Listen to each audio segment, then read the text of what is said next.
Vous parlez un peu de ces menaces de déstabilisation et d'agression contre notre pays, Monsieur le Président? Bien sûr, il s'agit de cela. D'accord.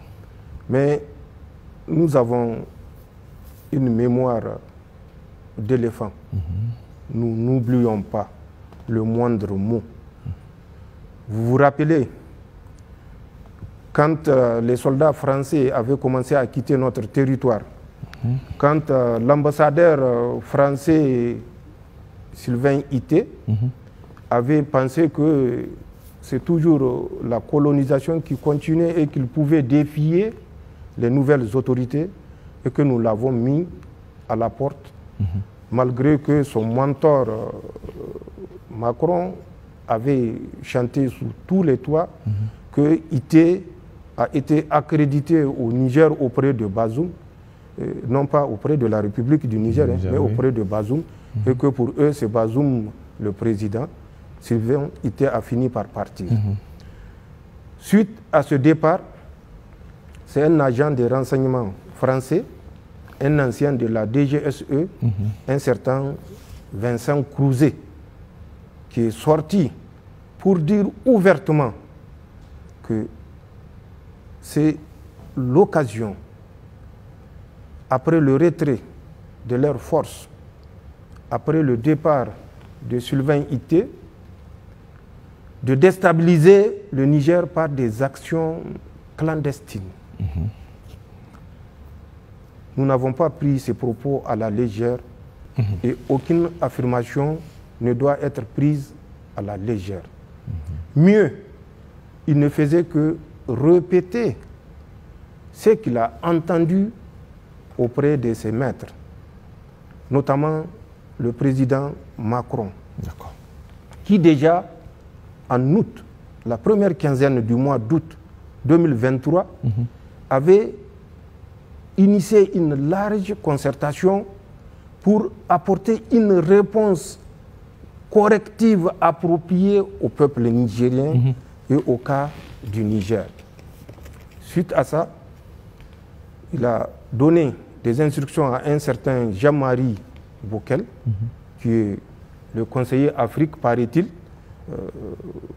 de Macron, de trouver des solutions et en urgence pour que le cas Niger ne fasse école. D'accord. Après plusieurs mois et presque un an d'études, c'est ce qui a conduit à ce fameux commandement pour l'Afrique. C'est le résultat de leur nouvelle trouvaille pour mettre les États de l'Afrique francophone au pas. Et en tête, le Niger qui a osé demander sa souveraineté. Le commandement pour l'Afrique est une version camouflée des troupes que nous avons chassées. D'accord. Parce que c'est un commandement qui se fera avec une certaine réorganisation. Notamment, les troupes qui sont au Tchad, particulièrement à N'Djamena, seront réduites de leur effectif pour ramener à 350, je dis bien N'Djamena, 350 hommes. Les troupes qui sont au Gabon, actuellement autour de 400, vont être ramenées à une centaine. Les troupes ivoiriennes, elles seront maintenues. Ils ont dit qu'ils ont à peu près 600 hommes. Ça, c'est leur problème. Ils vont les maintenir. Ils vont créer 2 commandements supérieurs qui seront un basé à Dakar au Sénégal et le deuxième à Libreville au Gabon. La différence pour verser la poudre aux yeux des Africains consistera dans le commandement qui sera désigné. Ça ne sera plus des chefs qui vont venir de la métropole, mais ce sont les attachés de défense qui vont assurer le commandement. D'accord. Et à travers ça, un chef d'état-major au nom d'un certain Pascal Yanni a été désigné. Et le 4 septembre de cette année, ce commandement sera fonctionnel avec par position 50 à 60 hommes qui vont monter en puissance pour être à 100 ou 150 hommes. Avec un commandement, comme je le dis, discret, parce qu'il sera assuré par les attachés de défense qui sont déjà sur place au niveau des ambassades des pays qui ont bien sûr les ambassades françaises. Bien sûr. Mais ce n'est certainement pas le cas du Niger et ça ne sera certainement pas le cas du Niger. Donc cette volonté maladive de déstabiliser le Niger s'est propagée à travers le repositionnement de tous les agents de la DGSE française que nous avons chassés de notre territoire. Ils sont repositionnés au Bénin, je le dis et je le répète. Ils sont repositionnés au Nigeria. Vous savez, le fameux Thomas Gliozo, qui était le chef de poste niveau 2, ici à Niamey, qui était passé pour être juste le chef de la sécurité de l'ambassade. C'est un agent de la DGSE française. Et ce que j'ai dit est une évidence. Je vais vous faire un peu sa biographie. Il est né le 7 juillet 1974 à Paris, 18e. Il est titulaire d'un doctorat en droit, après avoir fait un diplôme d'études approfondies en droit comparé. Ce gars occupait le poste du chef de poste niveau 2 au Niger et il n'est pas le seul. D'autres que nous avons expulsés à partir de la base aérienne se sont retrouvés, comme je l'ai dit, au Bénin, au Nigeria. Le cas de Thomas, qui est vérifiable, il a rejoint le Nigeria en février de cette année. Il est présentement à Abuja avec des va-et-vient à Kaduna et Sokoto. Nous le suivons, nous le surveillons, ainsi que tous les autres fuyards qui sont tapis dans leur villa de Ministers Hills à Abuja. Nous les surveillons et qu'ils s'assurent que le dessein sombre qu'ils présagent pour le Niger retombera, Inch'Allah, sur eux. Cette volonté de déstabilisation est une certitude. Les Français, en désengageant du Niger, nous avons tout fait pour qu'ils ne sortent pas par le Bénin, parce que nous savons l'esprit mesquin, malveillant des Français. Nous avons exigé qu'ils sortent par le Tchad. Qu'est-ce qu'ils nous ont fait? Les premiers à sortir ont pris rendez-vous avec des terroristes de Boko Haram et de SWAP, qui sont deux factions rivales dans le lit du lac Tchad. Ça s'est passé du 25 au 26 octobre 2023. Ils ont proposé à ces terroristes de partir en guerre ouverte contre l'État nigérien, contre les nouvelles autorités nigériennes qui ont osé demander aux soldats français de quitter leur territoire. Ils ne se sont pas arrêtés là. Dieu est avec les justes. Boko Haram et ISWAP ne se sont pas entendus et Inch'Allah, ils ne s'entendront jamais.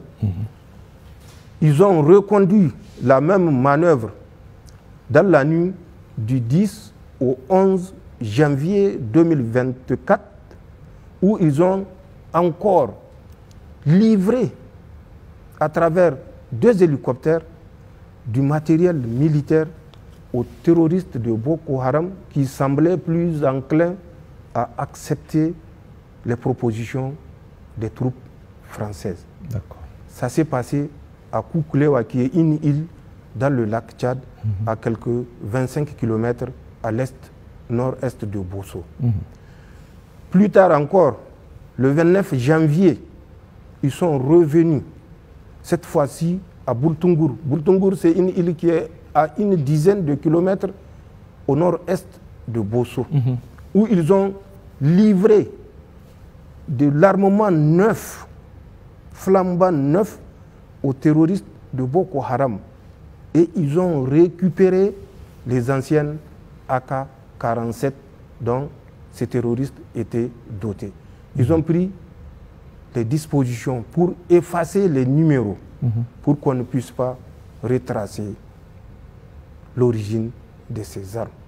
C'est des actes comme ça que les Français ont posés et continuent à poser. Nous savons qu'ils ont des répondants tapis dans nos villes. À Niamey, ici même à Niamey? À Niamey, comme à Agadez, comme à Maradi, comme un peu partout. Mais qu'ils sachent que nous les surveillons. Et eux et leurs répondants, qu'ils se le tiennent pour dit, une fois pour toutes, nous les suivons. Et au moment opportun, nous agirons. Nous avons compris leur piège à travers certaines organisations non gouvernementales, à travers certaines compagnies de sécurité. Nous avons mis fin.